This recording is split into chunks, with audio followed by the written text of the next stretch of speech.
What's up guys, Phantom here, back with episode 61 of my F1 2019 career mode, as we are going to Mexico City for the Mexican Grand Prix for round 18 of season 3 here. As you can see, we have an aero and a chassis upgrade, which should make us a lot better in the corners for the second and third sector here at Mexico, as we are still the second best car on the grid, barely ahead of Racing Point and Ferrari there. As you can see there, as we got two upgrades, as we will go to the race. Not long now until the lights go green for the Mexico Grand Prix qualifying. So let's get ready and see who has that pole position winning performance in them this afternoon.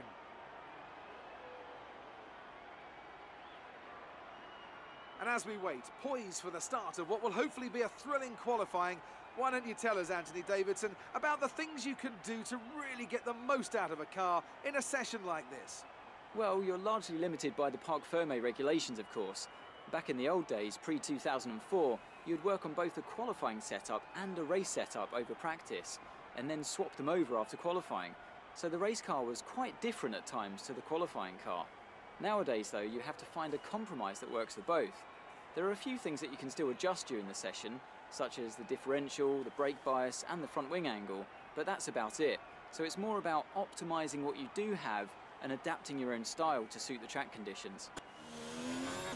As we start out here in Q2 going through the stadium section, which is one of the most awkward places to try to get through here on the F1 calendar, as it's just a bunch of oversteer and a lot of wheel spin as we come onto one of F1's longest front stretch here, as it is massively long here, as we will come through the stadium section once again, as we have to traverse the understeer that is this Alfa Romeo, as the first sector is really good for this car since it's really straight line orientated, as we finish fourth, but our teammate Raikkonen will only finish P13, which is really depressing because this car should be much better around here than 13th, as Norris is on pole in Q2 as we move on to Q3 here, as we are right now behind Hamilton here.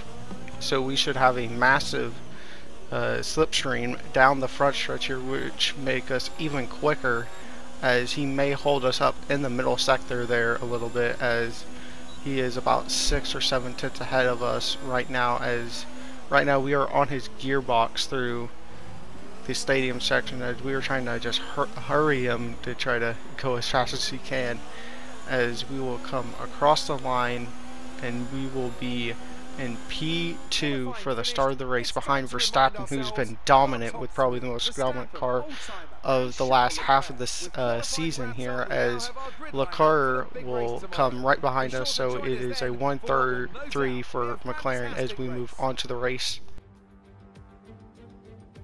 The air may be thin here in Mexico City, the atmosphere is anything but. The crowd have been chanting and singing, not just this afternoon, but throughout the entire weekend. There's a great love for Formula One here, and no small amount of expectation. Let's hope today's Grand Prix can meet it. We're a long way above sea level here in Mexico today, which could pose some cooling issues for the cars as they make their way around this 2.6-mile lap. 17 corners with top speeds in excess of 220 miles per hour, and watch out for potential overtaking into turns 1 and 4.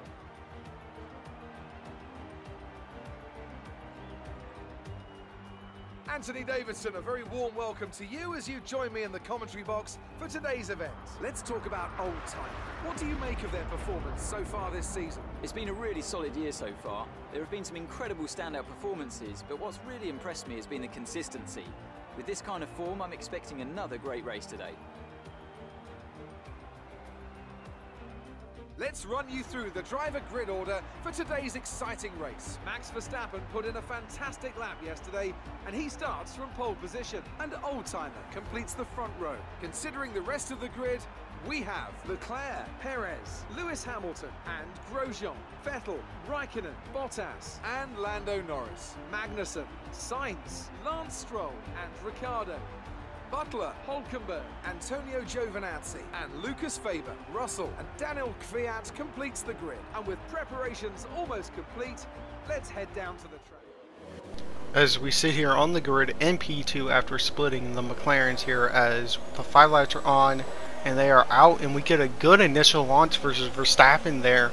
But as we go into 4th and 5th gear, we bog down as the McLaren has great acceleration there, as Perez is looking to our inside as we're coming back on Verstappen there as we go to the inside of him, as he will have the inside for this left-hander, but we will have the inside for this right-hander, as we are still side by side there, as we are right now slightly ahead of him going into the left-hander. We kind of crowd him to the inside there a little bit, as we are going to go around the outside of him and have the inside for this right-hander here, as it looks like we have the acceleration here as we barely make it around that double right-hand corner there, as we were going a little bit wide. But coming on to lap 2 here, as Verstappen is all over us, as he's not let us get away at all, as right now this should tell you how good our top speed was. He had the slipstream and everything, and he still couldn't get past us, as he will once again, but Sainz is out of this race. But as you can see, the acceleration from the McLarens are unbelievable, as we try to fight around the inside and now the outside of Verstappen here. He's going to have the inside for this double right-hander, as we will have to settle back into 2nd place there. But they're on Sainz, who just blew up on the front stretch there, as one of the Haas almost ran into the back of him, as Verstappen has set the fastest lap of the race there, as Leclerc is looking at us and thinking us as lunch meat, as he slowly just gets there, as he's not able to. The second he pulls out of our slipstream, he is not even that fast, as with DRS he's still not that quick, as we're catching Verstappen at a rapid rate there, as we're going to look around the outside there, as Verstappen locked up and we kind of locked up too and lost the back end, as we almost lost 2nd place there to Leclerc, but we were barely able to manage to keep it there. But Leclerc will once again look at us around the outside, kind of like Verstappen there, but we will go in deep to try to cover him off there so he doesn't do the same move to me as Verstappen did to me.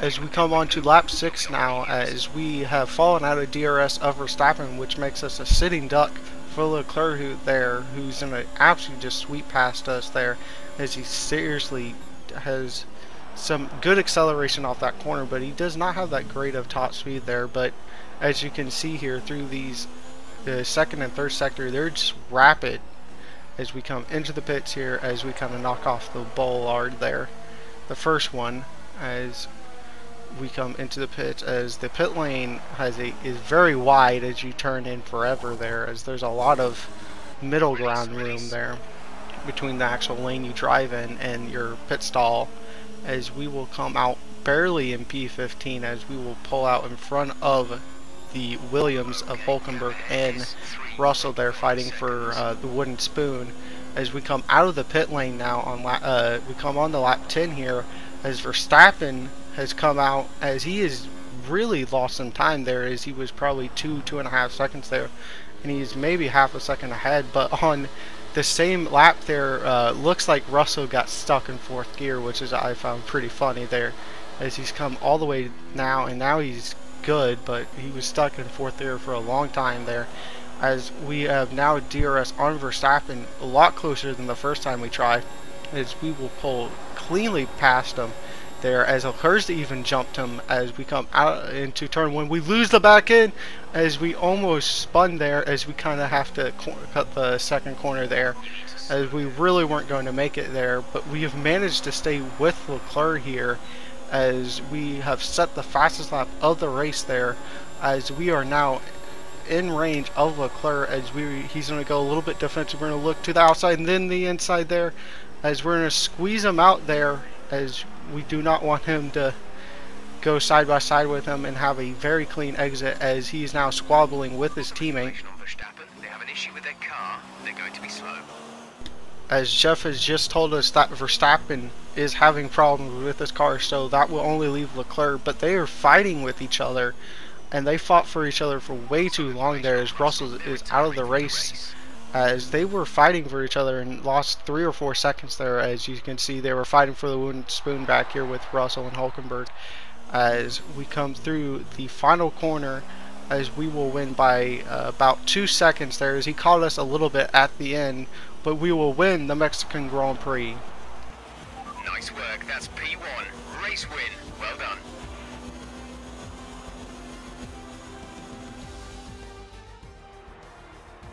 Congratulations to Alfa Romeo then for their excellent win today. Anthony Davidson, how do you think they were able to set themselves apart today? Well, I honestly feel it was down to the driver and car today. I mean, we can talk driver skill all day, but if you don't have a solid team to back that, you're never going to get anywhere. When you hit that sweet spot of having both an excellent driver and an incredible car, that's when you see results like those we witnessed today. Alfa Romeo have been winning fans the world over with their brilliant driving, showing that they're a force to be reckoned with out there on the track. They'll certainly be building on that fan base after today's excellent results.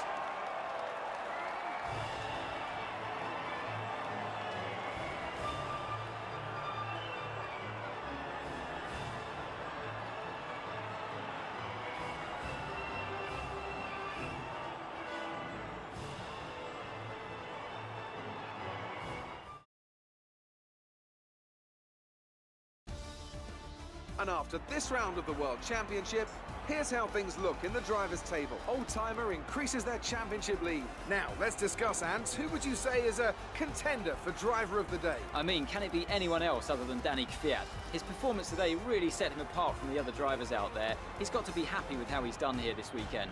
Let's move on to the constructors. McLaren continue to increase their gap at the top. Another team that will be satisfied with this Grand Prix is Alfa Romeo, whose good result moves them further up the championship. Well, Ants, an end to another fantastic weekend of racing. Thanks to everyone who joined us, and we'll see you for the next one.